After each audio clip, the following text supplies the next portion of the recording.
مرتبہ قرآن پاک میں نماز پڑھنے کا حکم ارشاد فرمایا، لیکن جو معاشرے میں اجازت طلب کرنا ہے، استیزان اس کو کہتے ہیں، آپ جب بھی کسی کے گھر میں جائیں تو اجازت لے کر جائیں۔ اللہ تعالیٰ نے استیزان کے بارے میں پورے 2 رکوع نازل فرمائے۔ اللہ نے 2 رکوع اس کے بارے میں کیوں نازل فرمایا؟ اللہ نے نماز پڑھنے کا حکم دیا، لیکن آپ نے نماز میں تکبیر کیسے کہنی ہے، آپ نے اس کے بعد کیا پڑھنا ہے، آپ نے رکوع کیسے کرنا ہے، سجدہ کیسے کرنا ہے، پورے قرآن پاک میں اس ترتیب کا ذکر نہیں ہے۔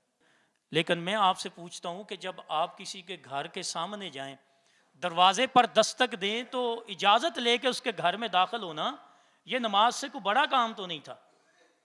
اب نماز جو فرض عبادت ہے، سب سے بڑی عبادت ہے۔ اول ما سئل عن الصلاۃ، جس کا سب سے پہلے قیامت والے دن سوال ہونا ہے وہ نماز ہے، اور جس نے نماز جان بوجھ کر چھوڑی وہ کفر کی حد تک پہنچ گیا۔ من ترک الصلاۃ متعمدا فقد کفر۔ امام مالک علیہ رحمہ تو فرماتے ہیں، وہ کہتے ہیں اس نے کفر کیا جس نے نماز جان بوجھ کے چھوڑ دی۔ اور نبی کریم صلی اللہ علیہ وسلم نے نماز جماعت کے ساتھ ادا نہ کرنے والوں کے لیے وہ حدیث پاک معروف ہے، آپ صلی اللہ علیہ وسلم نے فرمایا میرا دل کرتا ہے کہ میں اذان ہو جائے، مصلی پہ امام مقرر کروں، صحابہ سے کہوں کہ یہ لکڑیاں اکٹھی کریں اور میں چلا جاؤں ان لوگوں کے گھروں میں، مسجد میں نماز کا وقت ہے، جماعت ہونے لگی ہے، تو جماعت کے وقت وہ اپنے گھروں میں بیٹھے ہوئے۔ تو صحابہ کرام نے عرض کی پھر آپ یہ کام کرتے کیوں نہیں؟ تو آپ صلی اللہ علیہ وسلم نے فرمایا گھروں میں بچے اور بوڑھے اور عورتوں کے ہونے کی وجہ سے تو پیچھے جوان رہ گئے۔ تو میرا کہنے کا مطلب ہے اتنی تاکید ہے نماز کے لیے اور اس پر وعید بھی ہے، لیکن اللہ تعالیٰ نے نماز کی ادائیگی کا طریقہ قرآن پاک میں کسی جگہ پر تفصیلاً بیان نہیں کیا۔ حالانکہ ہمارا نماز میں اختلاف ہے، رفع یدین کرنی چاہیے کہ نہیں کرنی چاہیے۔ کچھ کہتے ہیں لا صلاۃ الا بفاتحۃ الکتاب، امام کے پیچھے بھی کھڑے ہو تب بھی آپ فاتحہ شریف پڑھو ورنہ نماز نہیں ہوگی۔ آمین آہستہ کہنی ہے یا اونچی کہنی ہے، یہ بھی مسئلہ ہے۔ پھر آپ 2 سجدے جب کرتے ہیں تو 2 سجدوں کے درمیان تو ہم بیٹھتے ہی ہیں، لیکن جب دوسری رکعت کی طرف ہم نے کھڑے ہونا ہوتا ہے تو دوسرا سجدہ کر کے سیدھا کھڑے ہونا ہے یا بیٹھ کے پھر صحیح طرح سے پھر دوبارہ کھڑے ہونا ہے۔ وتر میں بھی اختلاف ہے، دعائے قنوت پڑھنے میں بھی اختلاف ہے۔ اگر صرف ایک عبادت نماز کا آپ حکم لے لیں تو اس میں کئی اختلافات ہیں۔ یہ اختلاف ہونا، ایک دوسرے کے نظریہ کا ایک دوسرے کے ساتھ مختلف ہو جانا، یہ رحمت کا سبب ہے۔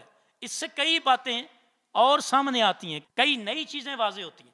تو اب چاہیے تو یہ تھا کہ اللہ کریم سے نبی صلی اللہ علیہ وسلم عرض کرتے کہ مالک کائنات، نماز کے بارے میں کوئی بھی آپ نے ایسا حکم صادر نہیں فرمایا، پڑھنی کیسے ہے؟ اس میں سورہ فاتحہ کا کیا طریقہ ہے؟ آپ نے فرمایا صلو کما رأیتمونی اصلی، جس طرح میں پڑھتا جاتا ہوں دیکھتے جاؤ، بس اسی طرح تم پڑھتے بھی جاؤ۔ لیکن جب باری آئی استیزان کی، اجازت طلب کرنے کی، تو اللہ تعالیٰ نے پورے 2 رکوع نازل فرمائے۔ سورہ حجرات کا ایک بہت بڑا حصہ اللہ تعالیٰ نے معاشرتی احکام پر نازل فرمائے، یعنی اللہ تعالیٰ نے معاشرت کے آداب بیان کیے۔ اب میں آپ سے پوچھتا ہوں نماز زیادہ ضروری ہے یا معاشرت زیادہ ضروری ہے؟ تو جو سیانہ بندہ ہوگا وہ کہے گا جی نماز زیادہ ضروری ہے، تو میں نے کہا اس کی تفصیل تو قرآن میں موجود نہیں۔ پھر اگر کہے گا جی معاشرت زیادہ ضروری ہے تو میں اس سے پوچھوں گا کہ اللہ کی نماز کی کوئی اہمیت نہیں؟ دونوں چیزیں اپنی اپنی جگہ پر اہمیت کی حامل ہیں، لیکن یہ چیز آتی ہے حقوق العباد میں، وہ چیز آتی ہے حقوق اللہ میں۔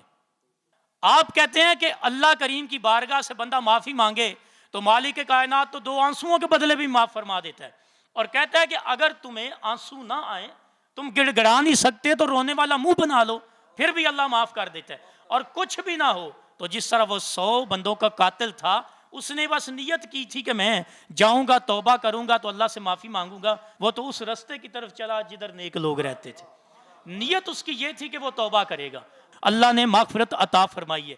وہ بھی روایت سنی ہے کہ ایک فاحشہ عورت تھی، وہ جا رہی تھی رستے پر تو کنویں کے قریب ایک کتا کھڑا تھا، تو اس کو پیاس لگی ہوئی تھی، زبان باہر تھی، تو اس فاحشہ عورت نے پانی پلایا تو اللہ تعالیٰ نے اس کے مرنے کے بعد اس کو معافی عطا فرما دی۔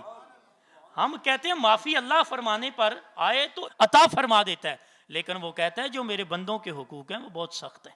عام انسان کی بات ہے، آپ اس کے دروازے پر جائیں، اللہ نے معاشرت کے حوالے سے اس کے دروازے پر پہنچ کر آداب کیا ہیں، بات کیسے کرنی ہے، خالق کائنات نے 2 رکوع نازل فرما دیے، اور سورہ حجرات میں اتنا بڑا حصہ نازل فرما کے رب ذوالجلال نے فرمایا کہ یہ جو اجازت لینے والا مسئلہ ہے یہ انسان کے آداب کے ساتھ تعلق رکھتا ہے اور معاشرے میں رہنے والے افراد کا یہ حصہ ہے۔ اگر تم نے اس میں بگاڑ پیدا کیا تو اللہ تعالیٰ تمہیں کبھی بھی اس کی چھوٹ نہیں دے گا۔